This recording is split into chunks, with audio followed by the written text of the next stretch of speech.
बात नहीं करनी। इतने दमदार हैं कि दो बात कर रही हो मुंह पर कहते हैं भाई बलराज कुंडू। लेकिन एक छोटा सा काम शुरू किया अपना पुराना ट्रक लेके। जब मेरे पिताजी, मैं एक फौजी का बेटा हूँ, जब वो रिटायरमेंट आए तो उन जो पैसे मिलते हैं पेंशन के, रिटायरमेंट के टाइम उसे एक पुराना ट्रक लिया और वो पुराना ट्रक लेके काम चालू किया। रात को उस ट्रक को खुद चलाता था। मेहनत की, मेरे माँ बाप के आशीर्वाद से, उनकी ईमानदारी के पैसे से जो काम शुरू किया था उसमें परमात्मा की कृपा हुई, बहुत अच्छे मुकाम पर पहुंचा। जब उस परमात्मा ने मुझे उस मुकाम पर भेजा और जब बिजनेस में जाकर देखा, इस राजनीतिक लोगों से मिलना हुआ और देखा कि किस प्रकार से हमारे भोले भाले लोगों को बेवकूफ बनाकर अपनी राजनीति रोटियां सेकते हैं और इस प्रदेश को लूट कर अपने घर भरने का काम करते हैं, तो मेरे मन में एक पीड़ा आई कि परमात्मा ने मुझे और मेरे बच्चों के लिए तो ठीक ठाक रोजी रोटी का जुगाड़ कर दिया।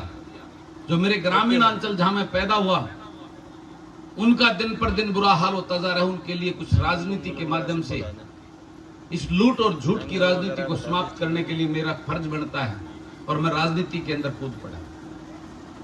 और आपको बताना चाहता हूं, जब मैं राजनीति में आया तो लोग मेरा मजाक उड़ाते थे। मेरा तो गांव भी नहीं था उस हल्के में। वहां मेरे रिश्तेदार थे, जो हमारी 80% रिश्तेदारी महम में।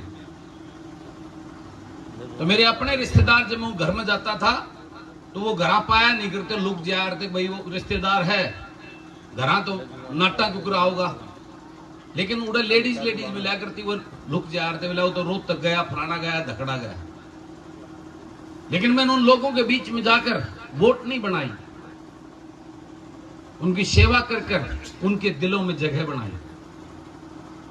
इसलिए आज महम हल्के में मुझे हर माँ, हर माता, हर बुजुर्ग मुझे अपना बेटा मानता है, हर बहन मुझे अपना भाई मानती है।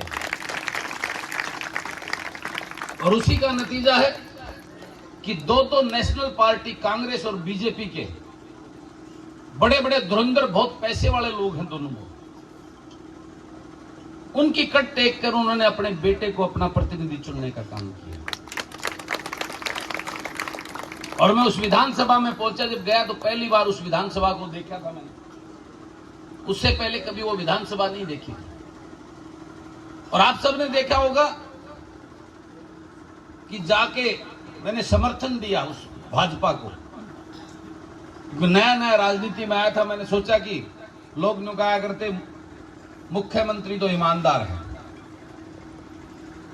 लेकिन जब वहां जाके इनका खेल देखा, मेरे रेड डाली समर्थन, मुझे बहुत परेशान किया। लेकिन जब देखा कि ये डरने वाला नहीं है तो मुझे लोभ लालच देने का काम किया, मुझे मंत्री पद की ऑफरें दी। लेकिन मैंने कहा कि मैं उस मंत्रिमंडल में कैसे शामिल हो जाऊं जिसमें मेरे प्रदेश को बेरोजगारी के नंबर 1 बनाने के लिए नीतियां बढ़ती हैं। मैं उस मंत्रिमंडल में कैसे शामिल हो जाऊं जिसमें किसान मजदूर कमेरा वर्ग के गल काटने की नीतियां बढ़ती हों। मैं उस मंत्रिमंडल में कैसे हिस्सा बन जाऊं जिसमें मेरे बुजुर्गों की पेंशन काटने का काम किया जाता हो। मैं उस मंत्रिमंडल का हिस्सा कैसे बन जाऊं जिसमें गरीब के राशन कार्ड काटने के लिए फैमिली आईडी में उनके झूठे आंकड़े लगाकर उनको परेशान करने की नीतियां बनती हों। मैं उस मंत्रिमंडल का मैं कैसे हिस्सा बन जाऊं जिसमें विधानसभा में ऐसी नीति बनती हो कि सरकारी सारी नौकरियां खत्म कर दी, जिसे मेरे प्रदेश का युवा बेरोजगारी में नंबर 1 हो गया। मैं उस लूट और झूठ की भ्रष्टाचारी सरकार के मंत्रिमंडल में कैसे शामिल हो जाऊं, मेरी आत्मा ने गवारा नहीं किया, मैंने मना कर दिया। और मैं आपकी आवाज बनकर उस विधानसभा में उनके सामने उनके घोटालों को उजागर करने लगे, आपकी आवाज को उठाने लगे। और आज 4 साल नहीं हुए हैं मुझे एमएलए बने हुए। इस महीने की 24 तारीख को 4 साल होंगे। लेकिन पहली बार का विधायक और एक किसान का, फौजी का बेटा जो उस विधानसभा में खड़ा होता है तो आप सब देखते होंगे कि उस मुख्यमंत्री और मंत्रियों की पिंडी कांपती है जब मैं खड़ा होता हूं। मैं कोई गुंडा बदमाश नहीं हूं जो मुझसे डरते हैं या बंदूक लेके मैं उस विधानसभा में जाता हूं। वो मेरे से इसलिए डरते हैं कि मैं सच बोलता हूं और ईमानदारी से बोलता हूं, निडर होकर बोलता हूं और आपके लिए बोलता हूं, आपके बच्चों के लिए बोलता हूं, मेरे उस किसान के लिए बोलता हूं जिसको बर्बाद कर दिया इस सरकार की नीतियों ने। मैं आपके उस पोता पोती के लिए बोलता हूं जो आज बेरोजगारी की दलदल में दसता जा रहा है। मैं आपके उन बच्चों के लिए बोलता हूं जो आज नशे की तरफ बढ़ रहे हैं, अपराध की तरफ बढ़ रहे हैं। मैं उनके लिए लड़ता हूं। मैं गरीब के लिए लड़ता हूं जो सपने दिखाए थे, आज उनकी गरीब के घर का चूल्हा चलना मुश्किल हो गया है। मैं उसके लिए लड़ता हूं और ईमानदारी से सच बोल के लड़ता हूं, ना डरता हूं ना झुकता हूं। लेकिन वहां एक पीड़ा देखिए, एक दर्द हुआ मुझे। आप सब देखते होंगे आजकल तो टीवी चैनल पर दिखाया जाता है जो भी विधानसभा में कार्रवाई होती है। मैं अकेला पड़ जाता हूं वहां, मेरा साथ देने के लिए कोई नहीं खड़ा होता मेरे साथ। आगे कुंडू ठीक कह रहा है। वो दर्द लेकर मैंने सोचा कि जब तक इस विधानसभा में उस किसान मजदूर के पढ़े लिखे बेटे या बेटियां जो उस दर्द को जानते हों, जब तक वो इस विधानसभा में नहीं आएंगे तब तक इस किसान का, मजदूर का और युवाओं का भला नहीं हो सकता। तो मैंने अपने हलके को इकट्ठा करके उनसे चर्चा की कि ये किस प्रकार का खेल खेल रहे हैं। ये सारी राजनीतिक पार्टियों के नेता, ये सारे एक ही थाली के चट्टे बट्टे हैं, एक ही थाली में खाना खाते हैं।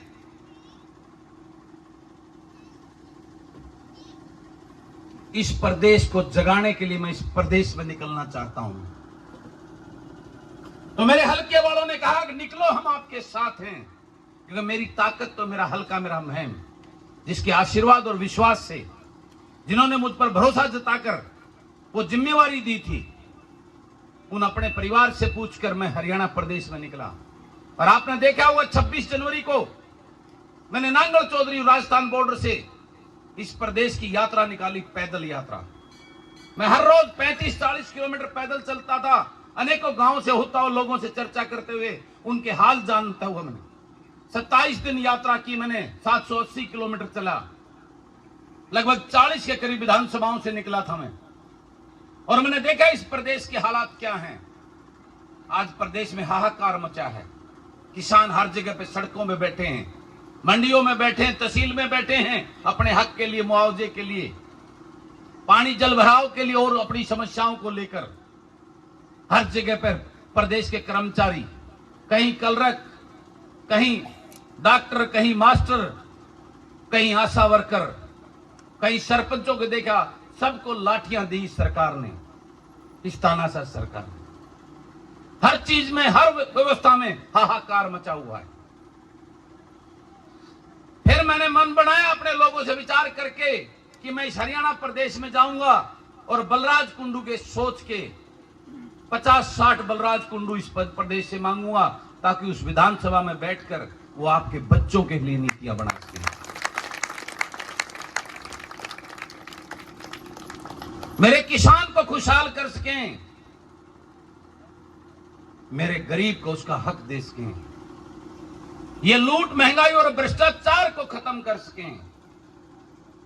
आज जिस प्रकार के हालात हैं, मैं आपसे पूछता हूं, अपने चारों तरफ पूरे प्रदेश में नजर दौड़ा के मुझे बताओ, ये राजनीतिक पार्टियां और ये राजघराने, पहले उनका परदादा मंत्री था, फिर उनका दादा, फिर उनका बेटा और फिर उनका पोता, ये प्रथाएं चली आ रही है। लोकतंत्र में कहां लिखा है ये? हम बात करते हैं विदेशों की, अरे विदेशों में तो एक हिंदुस्तानी आज इंग्लैंड का प्राइम मिनिस्टर बना बैठा है।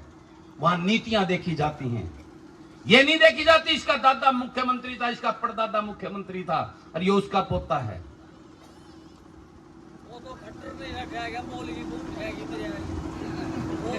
और खट्टर से न्यारे जो बनाते हैं इतने सालते हैं गरीब लाग रहे बनाने और दूसरा न बनाने लाग रहे। मैं आपसे पूछना चाहता हूं, कोई नहीं बोलने का हक है भाई, सुने भी कि कभी आपने ऐसा देखा कि जिसको आप चाहते हैं ये आपका एमएलए बनो, उसको टिकट दी गई हो? मैं उदाहरण देता हूं अपना, जो दादा बैठे हैं रघुवीर, मेरे बडाली गांव से, ये खड़े थे वहां, खट्टर साहब रथ यात्रा लेकर निकले थे चुनाव से पहले, आपको याद होगा, और हर गांव हर हल्के के टिकटार्थियों को एक एक जगह दे दी, तू अपनी ताकत को दिखा, तू फलाने गांव में खड़ा पाइए, तू फलाने गांव में खड़ा पाइए। मेरे को भी पॉइंट दिया गया था, मैम से भिवानी रोड पे, मैम हल्के का पहला गांव आता है सीसर गांव में,